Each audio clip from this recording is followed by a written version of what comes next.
صلاۃ محمد و آل محمد، اللہم صلی علی محمد و علی آل محمد۔ واقعہ کربلا اس سے ریلیٹڈ نہیں ہے کہ جی ان کے اوپر پانی بند ہو گیا، ان کے اوپر ظلم ہوا، کتنے بندے شہید ہوئے، یہ سیکنڈری چیز ہے۔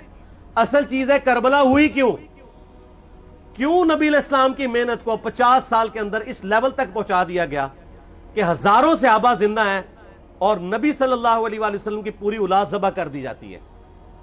ہم تو یہ کہہ نہیں رہے کہ کیسے ذبح کیا انہوں نے، آری چلائی تھی یا تلوار چلائی تھی، یہ تو واقعہ کربلا تو سب کو پتہ ہے، ان کی شہادت بھی سب کو پتہ ہے۔ جامعہ ترمذی میں حدیث ہے حسن و حسین جنتی نوجوانوں کے سردار ہیں اور ان کی والدہ جو ہے وہ جنتی عورتوں کی سردار ہیں، اور المستدل حاکم میں حدیث ہے حسن و حسین جنتی نوجوانوں کے سردار ہیں اور ان کے والد ان سے بھی بہتر ہیں۔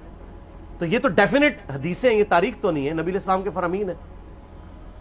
تو ان کی موجودگی میں ان کے ساتھ یہ کچھ کیا جائے تو ہم نٹی گریٹیز میں نہیں پڑھتے، ہم اس تھیم کے اوپر کہ یہ کون سی چیز تھی جس نے خلافت راشدہ کو ملوکیت میں بدل دیا، ہم اس تھیم کے اوپر بات کرتے ہیں۔ ہم کہتے ہیں چھوڑ دیں، بندے ہندے چھوڑیں، الٹیمیٹلی کیا نکلا ہے، کس کی وجہ سے ہوا ہے، وہ تو احادیث کی کتابوں میں موجود ہے۔ ہم کب کہہ رہے ہیں خفیہ کیمرے لگا گئے جی کس نے گولی پہلا تیر کس نے چلایا، یہ وہ ہم تو بتا رہے کس کے دور حکومت میں ہوا اور ان کا اپنا کردار کیا تھا، اس کو کس طریقے سے لا کے تخت پہ بٹھایا گیا، وہ ساری کی ساری چیزیں تو سامنے ہیں۔ وہ تاریخ کی کتابیں نہیں ہیں، حدیث کی کتابیں ہیں۔ اگر آپ کہتے ہیں کہ بخاری مسلم سے ہم نے صرف رفع الیدین کی حدیثیں لینی ہیں یا ایمانیات کی حدیثیں لینی ہے اور باقی جو بخاری اور مسلم میں آل امیہ کی بدماشیوں کو ننگا کیا گیا ہے وہ ہم نے نہیں لینی ہے، تو سر پھر آپ اپنے آپ کو کلیئر کٹ، پھر ہم آپ سے واقعہ کربلا نہیں ڈسکس کریں گے، حجیت حدیث میں بات کریں گے۔ آپ کو اپنے آپ کو منکرین حدیث کہنا پڑے گا، یہ آپ اسکروٹنگ کیسے کریں گے؟ اس سے بڑی بات مجھے یہ بتائیں کہ عظمت صحابہ بڑی چیز ہے یا عظمت محمد رسول اللہ صلی اللہ علیہ وآلہ وسلم؟ تو بریلوی یہی تو رونا رو رہے ہیں، وہ کہہ رہے ہیں جی قرآن میں تھوڑی آیات ہیں، آپ پھر مڑ مڑ کے پڑھتے ہیں قل انما انا بشر مثلکم، اس میں تو نبی علیہ السلام کی تنقیص ہو رہی ہے۔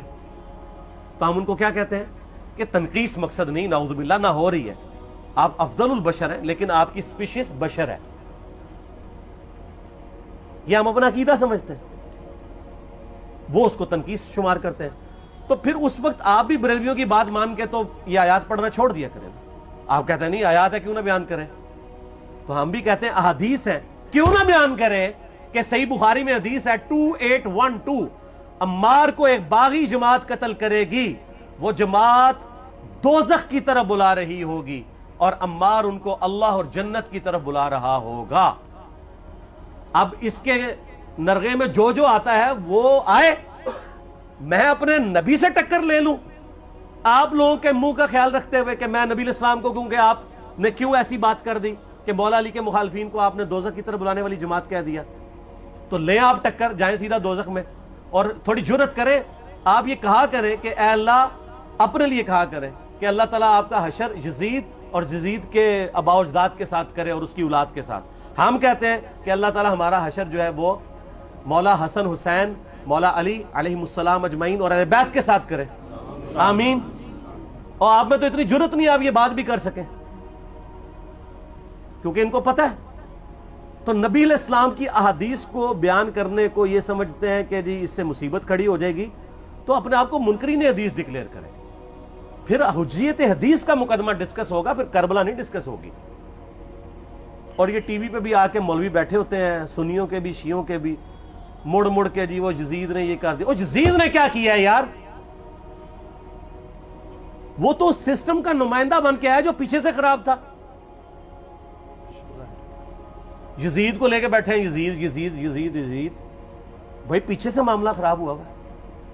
اگر نہیں یقین آتا تو یہ بخاری مسلم کی میں نے آلموسٹ 200 سے زیادہ احادیث مین اسٹریم کی کتابوں سے اکثر بخاری مسلم جمع کیے، پڑھے، اور سر میں نے تو ان کو چیلنج دیا ہے یہ حدیثیں پڑھ کے نا اپنے ممبروں سے صرف ان حدیثوں کی تشریح اپنی پبلک کے سامنے کر دیں، نہیں کر سکتے تو وہ لعنت کے مستحق تو ہو رہے ہیں نا، حق چھپا کے، اور قیامت دن کے منہ پہ لگام ڈالیے، اور پھر مڑ مڑ کے کہتے ہیں نہیں جی وہ کچھ چیزیں خاص ہوتی ہیں وہ عوام الناس کے سامنے نہیں کرنی چاہیے، وہ صحابہ کرام بھی بعض اوقات ایسی باتیں پبلکلی نہیں کرتے تھے، میں نے اس کے اوپر بڑا ایک میرا کلپ ہے یوٹیوب پہ، مولا علی سے متعلق 5 جھوٹ، تو میں نے کافی ساری چیزیں اس میں ڈسکس کی ہیں.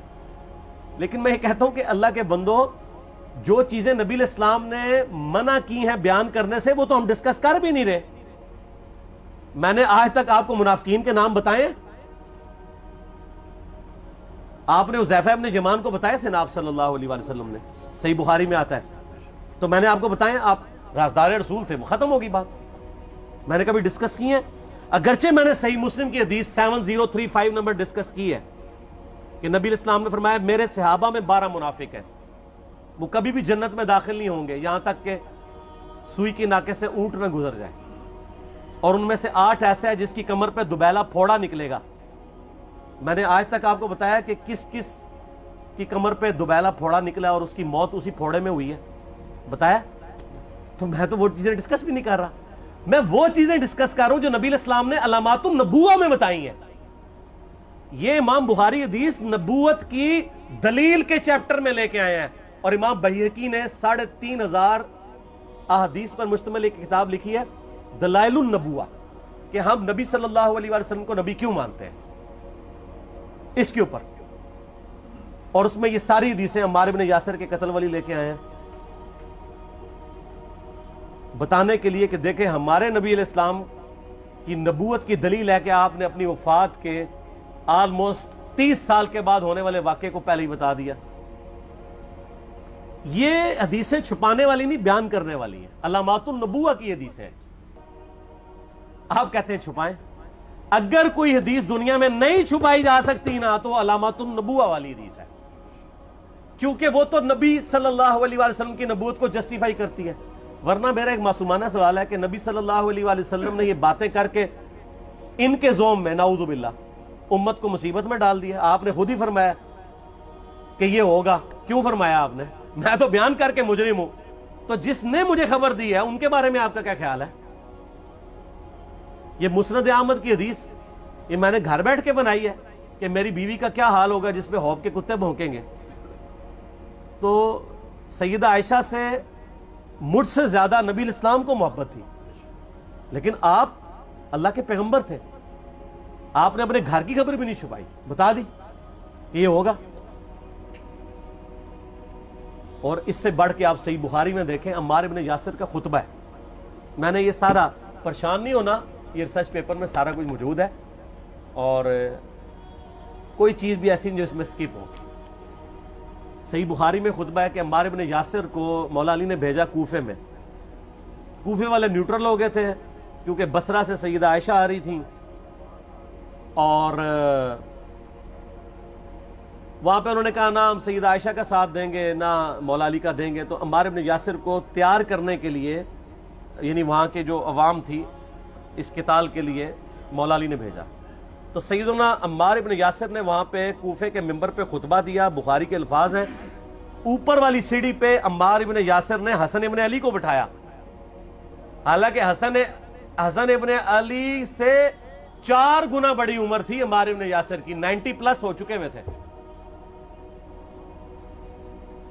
3-4 گنا ان کی عمر تھی. لیکن اہل بیت کا احترام کیا، خود نچلی سیڑھی پہ بیٹھے. بخاری کے الفاظ ہیں کہ اے لوگو اللہ نے تمہیں آزمایا ہے، ایک طرف دنیا اور آخرت میں تمہارے نبی کی بیوی ہے سیدہ عائشہ، دنیا اور آخرت میں، یعنی عزت اپنی جگہ قائم. یہاں لوگ سمجھتے ہیں کسی کی غلطی آ گئی تو پتہ نہیں کیا ہو گیا. وہ یار اس کا مرتبہ اپنی جگہ ہے، غلطی اپنی جگہ ہے، پیغمبر نہیں ہے وہ. اور دوسری طرف علی ابن ابی طالب ہے. اللہ اب دیکھے گا تم عائشہ کی اطاعت کرتے ہو یا اللہ کی، علی کی نہیں اللہ کی. کیوں؟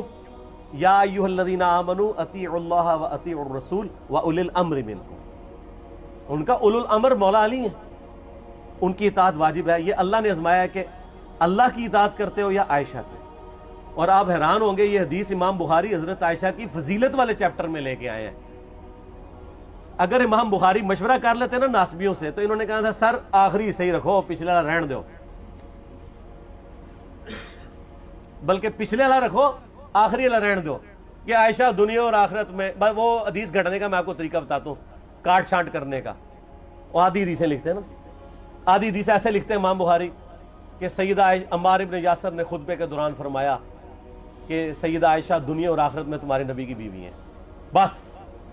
لیکن امام بخاری نے پوری حدیث لی ہے, آگے وہ بھی ڈالا ہے کہ اللہ آزما رہا ہے کہ عائشہ کی اطاعت کرتے ہو یا اللہ کی, جیسے آپ کے علماء کر رہے ہیں. صحیح مسلم کی حدیث 6488 آدھی بیان کرتے ہیں سارے مولوی, بریلوی, دیوبندی, اہل حدیث سب. میرے صحابہ کو برا مت کہو, اگر تم میں سے کسی نے احد پہاڑ کے برابر بھی سونا خیرات کر دیا اور میرے صحابہ نے ایک مد یعنی 600 گرام خیرات کی, آدھا کلو, اس کے آدھے کو بھی نہیں پہنچ سکتا بس. حالانکہ یہ مسلم کی حدیث سٹارٹ اس سے ہوتی ہے کہ عبد الرحمن بن عوف کو خالد بن ولید نے گالیاں دی جھگڑے کے دوران. حالانکہ دونوں مسلمان تھے, دونوں صحابی تھے. آپ نے حضرت خالد بن ولید کو بلا کے ڈانٹا, فرمایا تم میرے صحابہ کو برا مت کہو. تو خالد بن ولید نے تو آگے سے نہیں کہا حضور میں بھی صحابی ہوں. ان کو پتا تھا کہ عبد الرحمن بن عوف نے اس وقت اسلام قبول کیا جب اسلام کا مطلب تھا مار, تکلیف اٹھانا, اور خالد بن ولید نے گولڈن پیریڈ میں صلح حدیبیہ کے بعد اسلام قبول کیا. تو میں اب تم لوگ یہ کر رہے ہو, تم لوگ اگر احد پہاڑ کے برابر بھی سونا خیرات کر دو, یعنی صلح حدیبیہ کے بعد والے لوگ میرے ان کے برابر نہیں ہو سکتے. اور جو فتح مکہ پہ معافی مانگ کے مسلمان ہوئے ہیں طلقاء, مؤلفۃ القلوب, آل امیہ, ان کا تو لیول ہی کچھ نہیں ہے. یہاں تو خالد بن ولید کے بارے میں یہ بات کی جا رہی ہے. اور پھر وہ مؤلفۃ القلوب اپنے زمانے میں ممبروں پہ سب و شتم کروائیں سیدنا علی پر, تو سب سے پہلے تو ان کو کہنا چاہیے جن کے بارے میں حدیث تھی کہ تم صحابہ کو گالی مت دینا. ہم نے تو خیر کبھی دی بھی نہیں ہے. اور میں یہ آخری جملہ ان کو ایسا بولتا ہوں کہ جو ان کے دماغ تک ڈرل کر جائے گا کہ آل امیہ نے جو کچھ اپنے دور کے اندر سیدنا علی کی گستاخیاں کی ہیں نا, ہم نے تو ویسی کوئی ایک گستاخی بھی آل امیہ کے بارے میں نہیں کی ہے. میں نے آج تک آل امیہ کے اوپر بائی نیم کسی کے اوپر لعنت کی ہے؟ حالانکہ یہ مولا علی پہ کرتے رہے. یہ ہے لعنتی خود ہو گئے نا, جب مولا علی پہ لعنت کی تو لوٹ آئی. مسند ابی اعلیٰ میں صحیح سند کے ساتھ حدیث موجود ہے, مسند احمد میں بھی موجود ہے کہ سیدنا علی کو جس نے گالی دی اس نے رسول اللہ کو گالی دی صلی اللہ علیہ وسلم. جب ام سلمہ نے کہا تھا, شیخ زبیر صاحب نے اس کو تحکیم میں صحیح لکھا ہوا ہے فوٹ نوٹ کے اوپر, کہ لوگوں تمہارے ممبروں پر رسول اللہ کو گالیاں دی جاتی ہیں, تو انہوں نے کہا معاذ اللہ, ہم کب کہیں گے, ایسا نہیں ہو سکتا.